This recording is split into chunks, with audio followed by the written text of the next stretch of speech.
மாண்புமிகு உறுப்பினர் ஆர் ஈஸ்வரன். மாண்புமிகு பேரவைத் தலைவர் அவர்களே, 5 ஆண்டுகள் நிறைவு செய்கின்ற இந்த நிலையில் இடைக்கால நிதிநிலை அறிக்கை நெருக்கடிகளுக்கிடையே சமாளித்து தாக்கல் செய்திருக்கிறேன் என்று நிதியமைச்சர் தாக்கல் செய்திருக்கிறார். இந்தியாவினுடைய மொத்த பொருளாதாரம் 357 லட்சம் கோடி.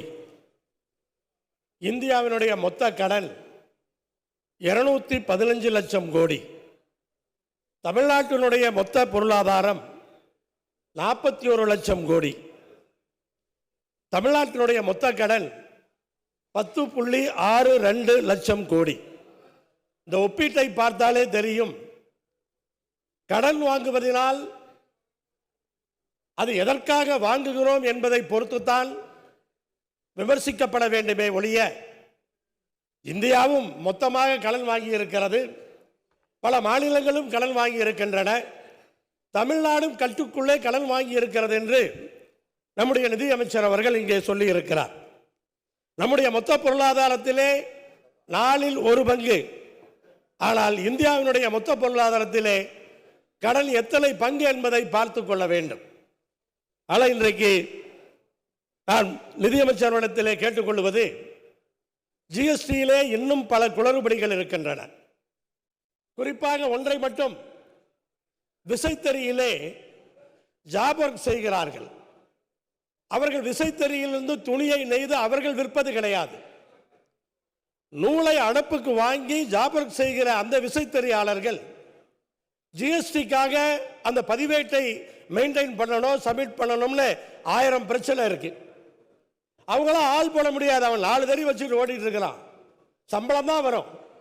அவன் ஒரு அக்கௌண்ட் போட்டு ஜிஎஸ்டி மெயின்டைன் பண்ணணும்னா எப்படி முடியும்? ஆனால் நிதியமைச்சர் அவர்கள் தயவு செய்து ஜிஎஸ்டி கவுன்சில் கூட்டத்திலே இதை முன்னெடுத்து இதற்கு தீர்வு காண வேண்டும் என்று அன்போடு கேட்டுக்கொள்கிறேன். இன்றைக்கு உரிமையெல்லாம் அதிகாரமெல்லாம் ஒன்றிய அரசுக்கு. ஆனால் மாநிலத்தில் இருக்க மக்களை பாதுகாக்க வேண்டிய, வசதிகளை ஏற்படுத்தி கொடுக்க வேண்டிய பொறுப்பு மாநில அரசுக்கு. அப்படி இருக்கும் பொழுது எவ்வளவு தடுமாற்றம் இருக்கும், நெருக்கடி இருக்கும் என்பதையெல்லாம் நம்முடைய நிதியமைச்சரும் சொல்லி இருக்கிறார். முதலமைச்சரும் நேற்று அந்த சட்ட திருத்தத்தை கொண்டு வர வேண்டும் என்ற அந்த தீர்மானத்தின் போது அவர் அதையும் சொல்லி இருக்கிறார்.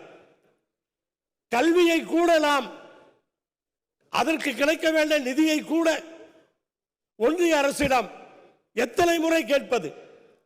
கல்வியை கூட நம்முடைய மாணவர்களுக்கு கொடுப்பதற்கு அவர்கள் அந்த நிதியை கொடுக்க மறுத்தால், அப்ப எல்லையை மீறி போகும் பொழுது மீண்டும் பேரறிஞர் அண்ணா காலத்தில் இருந்த அந்த கோரிக்கை, மாநில சுயாட்சி கோரிக்கை மீண்டும் எழுகிறது என்பதை நேற்று நம்முடைய முதலமைச்சர் பூனைக்கு மணிகட்டும் போது அதை சொல்லி இருக்கிறார்.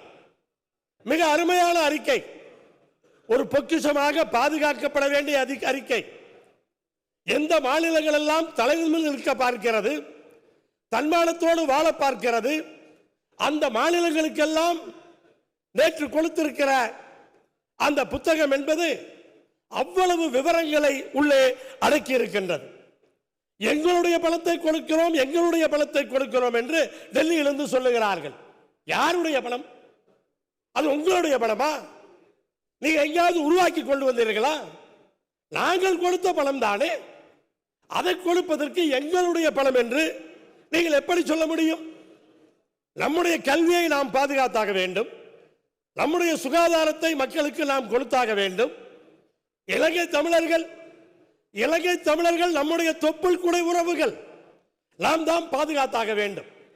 40 ஆண்டுகளாக வசிக்கின்ற மக்களுக்கு குடியுரிமை மறுக்கப்படும் பொழுது நாம் இங்கே துடித்து போகிறோம். இதையெல்லாம் எங்க போய் சொல்லுவது? ஒரு கூட்டாட்சி தத்துவம் என்று ஒன்று இருந்தால் இதற்கான முடிவுகள் வருவதற்கு வாய்ப்பு இருக்கும்.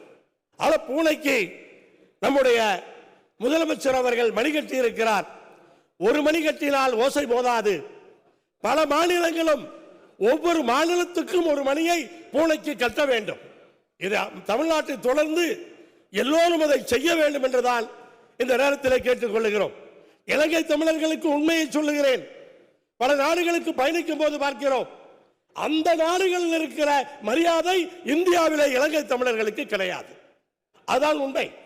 அந்த வசதிகள் அப்படி தமிழ்நாட்டினுடைய பிரச்சனையாகவே இது இன்றைக்கு பார்க்கப்படுகிறது.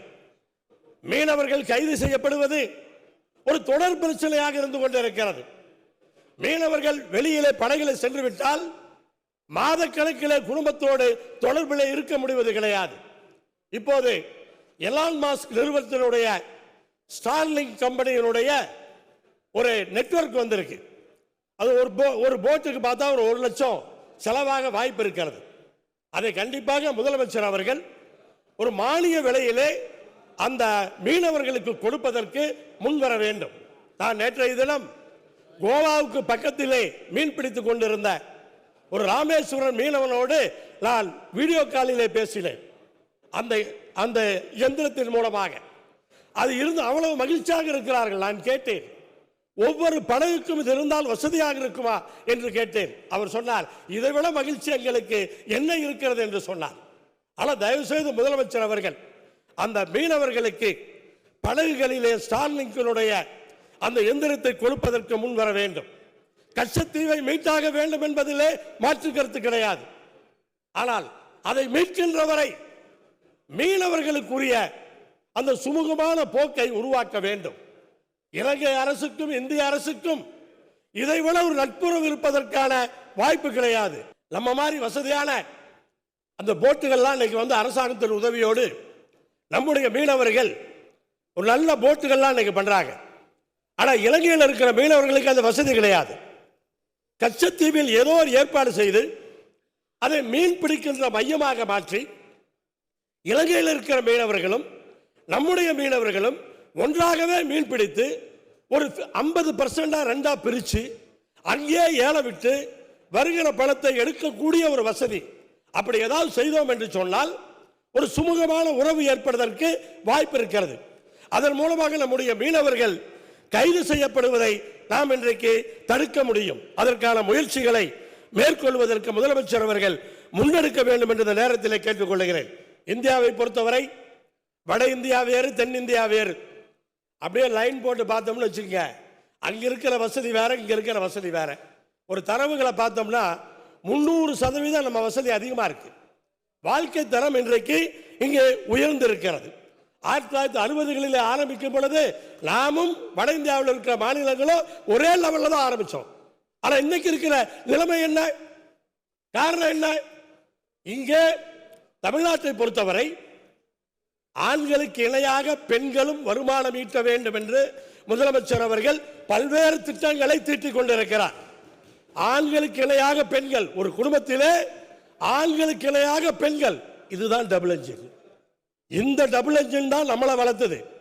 ஆணும் பெண்ணும் வருமானம் இருந்தது சொன்னால் இதைத்தான் நம்ம டபுள் என்ஜினா பார்க்கிறோம். ஆனா அவங்க சொல்ற டபுள் என்ஜின் வந்து ஒரு மாநிலத்துக்கு கொண்டு போய் உத்தரப்பிரதேசத்துக்கோ பீகாருக்கோ ரோட போடலாம், கட்டளங்களை கட்டலாம், நிதியை குவிக்கலாம். ஆனா மக்களுடைய வாழ்க்கை தரத்தை அந்த டபுள் என்ஜின் உருவாக்காது. அதுக்கான வாய்ப்பே கிடையாது.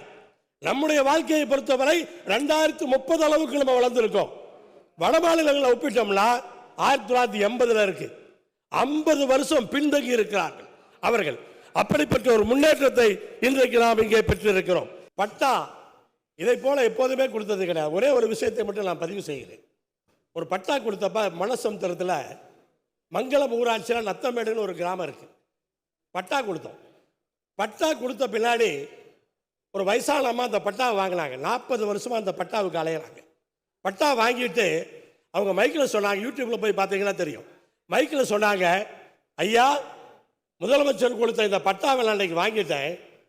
நான் வந்து நேராக போய் இந்த பட்டாவை எடுத்துகிட்டு போய் அவளை சொல்ல போகிறேன், எனக்கும் பட்டா வந்துருச்சு, முதலமைச்சர் எனக்கும் பட்டா கொடுத்துட்டாரு அப்படின்னு சொல்ல போகிறேன். இந்த ஒரே விஷயம் போதும்.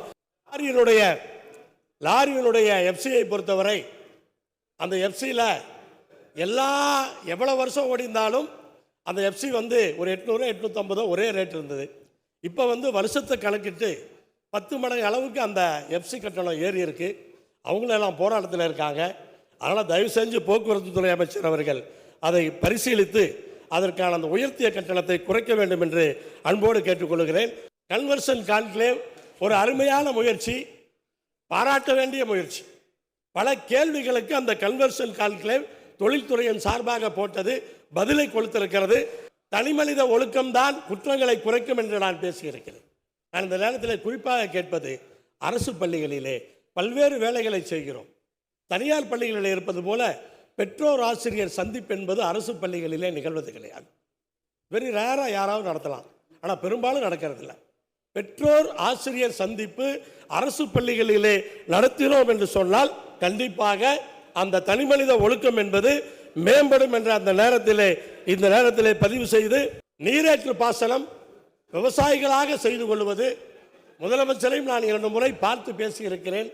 தயவு செய்து சங்ககிரி தொகுதி, திருச்செங்கோடு தொகுதி, பரமத்தி வேலூர் தொகுதி, கரூர் தொகுதி போன்ற தொகுதிகளிலே அதற்கான அந்த திட்டங்களுக்கான அனுமதியை கொடுப்பதற்கு அரசு இப்போது பரிசீலிக்க வேண்டும் என்ற அந்த கோரிக்கையை வைத்து இந்த 5 ஆண்டுகள் பல்வேறு விஷயங்களை கோரிக்கைகளாக வைத்து நான் தொகுதிக்காக நிறைவேற்றியிருக்கிறேன்.